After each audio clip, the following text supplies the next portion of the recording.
Welcome to your weekly AI City update. Don't forget to subscribe for more AI updates. GPT-5.6 Sol just built 2 complete Harari transport dashboards, repaired a broken repository, produced a defensible business decision pack, and normalized a messy folder of conflicting reports. Every valid run passed, but one front-end took more than 7 minutes, and the exact rerun took more than 12. So the headline is not simply that Sol is powerful. The real story is that it behaves like a careful senior operator who can finish difficult work, but may make you wait while it checks everything. Today, AI City is testing GPT-5.6 Sol on real production-style tasks. No copied benchmark prompts, no cherry-picked screenshots, no claim that it beats another model without running that model under the same controls. We saved the exact prompts, full Codex event streams, raw files, timings, token telemetry, and independent checks. By the end, you will know what Sol is brilliant at, where it slows down, and who should actually pay for the flagship tier. First, what exactly is Sol? OpenAI introduced GPT-5.6 as a 3-model family. Sol is the flagship for complex professional work. Terra is positioned as the balance of capability and cost, while Luna targets high-volume, cost-sensitive workloads. The unsuffixed GPT-5.6 alias routes to GPT-5.6 Sol, but for these tests, we used the explicit model identifier GPT-5.6 Sol, so there is no ambiguity about what ran. The official model page lists a context window of 1,050,000 tokens, a maximum output of 128,000 tokens, and a knowledge cutoff of February 16, 2026.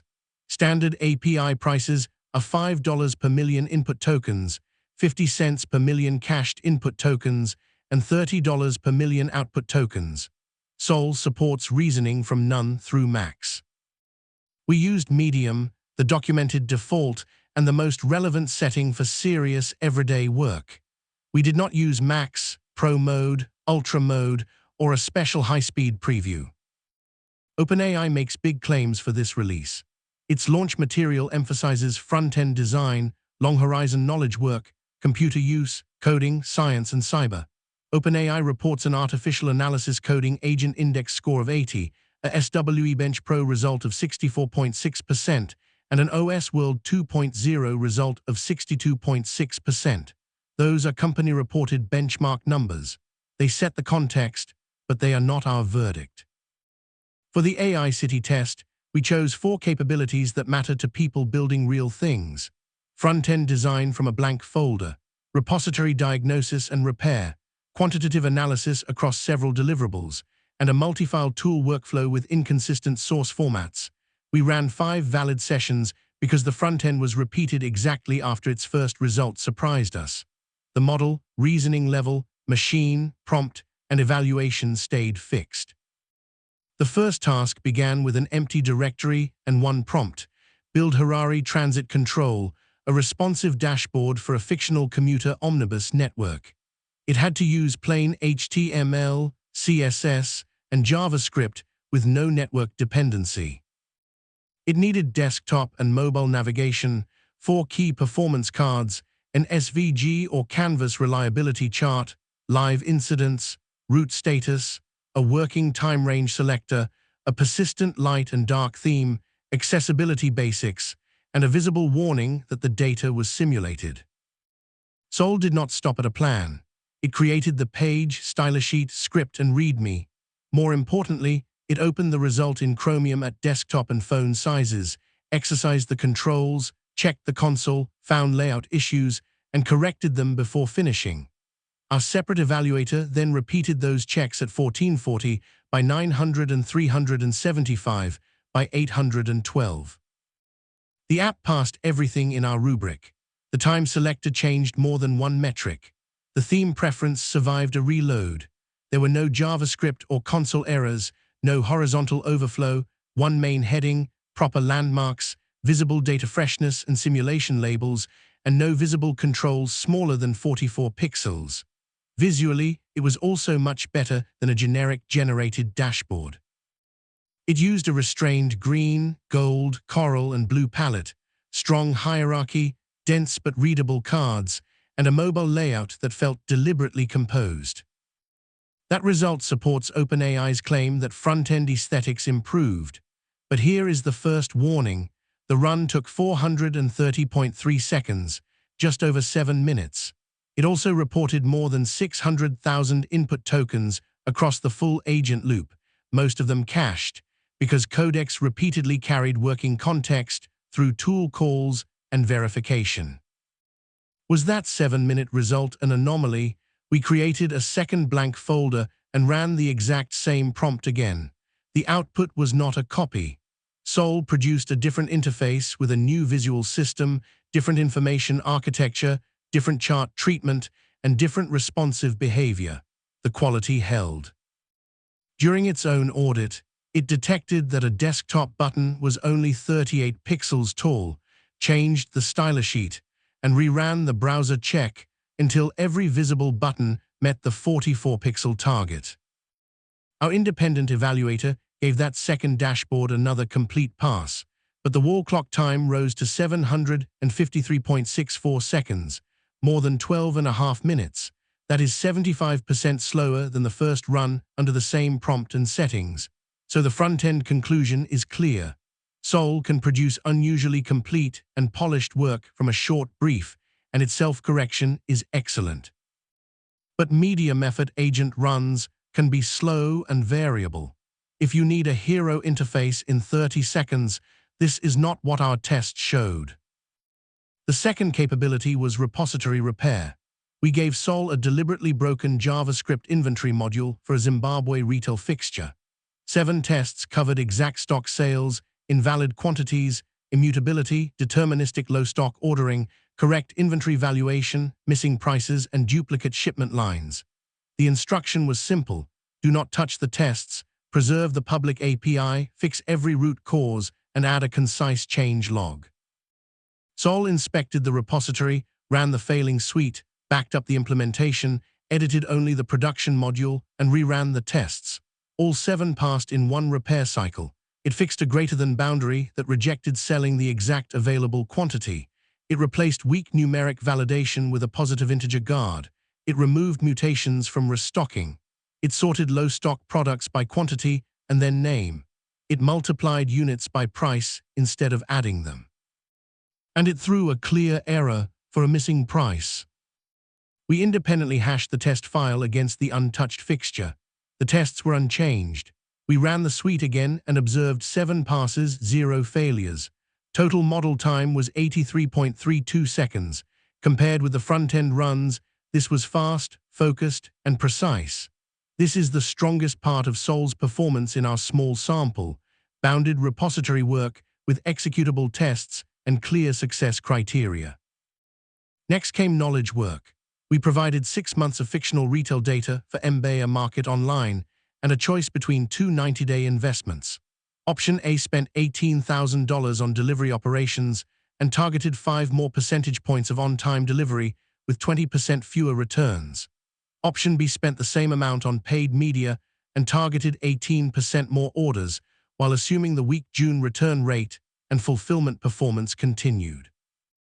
Sol had to produce 3 consistent artifacts: a memo under 850 words, a standalone interactive evidence dashboard, and machine-readable calculations with formulas. It was forbidden to use the web or invent profit margin, customer research, or causal evidence.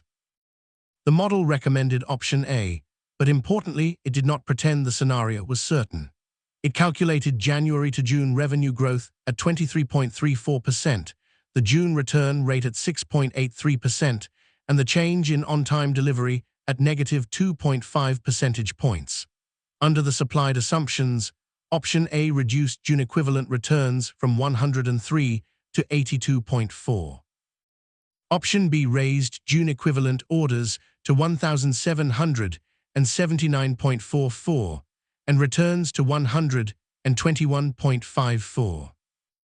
We recomputed all 6 required values directly from the source CSV.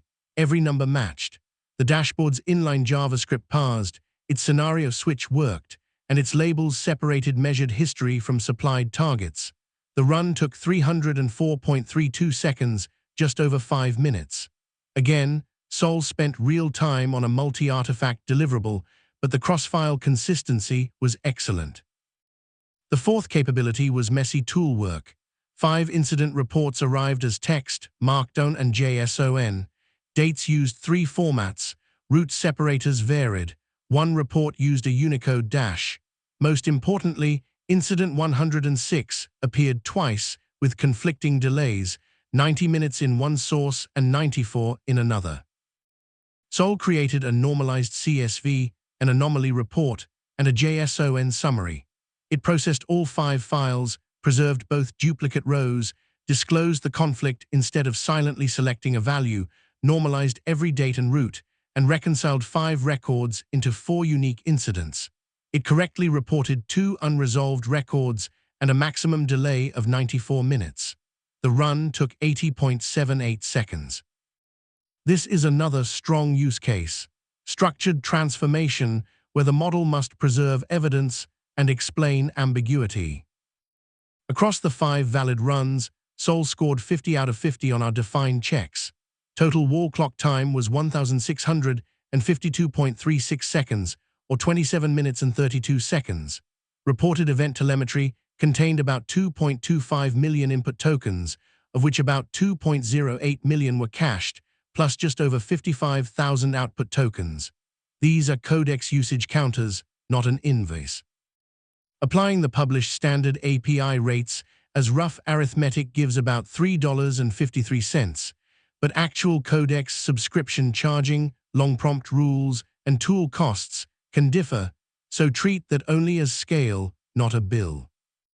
Independent data points in the same direction as our latency finding. Artificial analysis currently reports an intelligence index of 57 for GPT-5.6 Sol at high reasoning, output speed around 70 tokens per second, and time to first token of 17.33 seconds. It characterizes the model as highly capable and concise, but slower than its comparison median and expensive at published prices. Their setup is not ours, so this is context, not replication. Still, the broad picture aligns. Intelligence is not the problem. Weighting and cost discipline are the trade-offs. There was also one infrastructure failure before the 5 valid runs. Our first front-end launch used a read-only runner by mistake. Sol could inspect and plan, but the execution layer rejected every write. No app was created. We fixed the sandbox and reran the exact prompt. We did not count that attempt against the model because it measured our runner, not Sol. This matters because honest testing includes admitting when the evaluator is wrong. What did we not test? We did not run another model on the same prompts, so this video cannot honestly say Sol beats Fable, Gemini, or anyone else. We did not test max reasoning, pro mode, ultra mode, the Cerebra's high-speed preview, million-token context, cyber capability, medical accuracy, or image input. 5 successful runs do not prove universal reliability. They show how this model behaved on a defined set of practical local tasks. So who should use GPT-5.6 Sol? Choose it when completion quality matters more than immediate response. Complex coding changes, multi-file analysis, artifact creation, tool-heavy workflows, and work where verification is part of the deliverable. Give it clear success criteria and something executable to check. It responded extremely well when the prompt named the final files, boundaries, and validation conditions. Think twice when latency is the product, when you are processing a huge volume of routine requests, or when the output does not justify flagship pricing. OpenAI itself positions Terra and Luna below Sol for those economics, and do not automatically raise reasoning to max. Our medium runs already spent substantial time. Measure your own workload before paying for more thinking. Here is the AI City verdict. GPT-5.6 Sol is the most convincing kind of powerful. It finishes. In our tests, it did not merely write code or describe an answer. It opened the browser, found defects, repaired them, reran checks, preserved conflicting evidence, and kept calculations consistent across documents and interfaces. 5 out of 5 runs passed, including an exact front-end rerun that produced a genuinely different but equally valid design. But Sol is not magic, and it is not consistently fast. The richer the artifact, the more the agent loop expanded. 7 minutes became 12 on the same front-end brief. That makes Sol a flagship for demanding outcomes, not a default choice for every prompt. If your work is expensive to get wrong, that trade can be worth it. If your work is cheap, repetitive, and urgent, a smaller model may be the smarter engineering decision. My final rating is 9 out of 10 for completion quality, 9 out of 10 for coding and structured work, 8.5 for design, and 6.5 for end-to-end speed. Overall, 8.5 out of 10. Brilliant, disciplined, and genuinely useful, but not fast enough to ignore workflow design. This review used AI-assisted research, original AI-generated artwork, and local AI narration. Every source and test artifact is preserved in the AI City project. If you want the next episode to run these exact prompts against Terra, Luna, or a competing flagship, tell me which model should enter the same test harness. Subscribe to AI City for evidence first, hype second. Thank you for watching. Click here to subscribe. Click here to subscribe for more AI updates.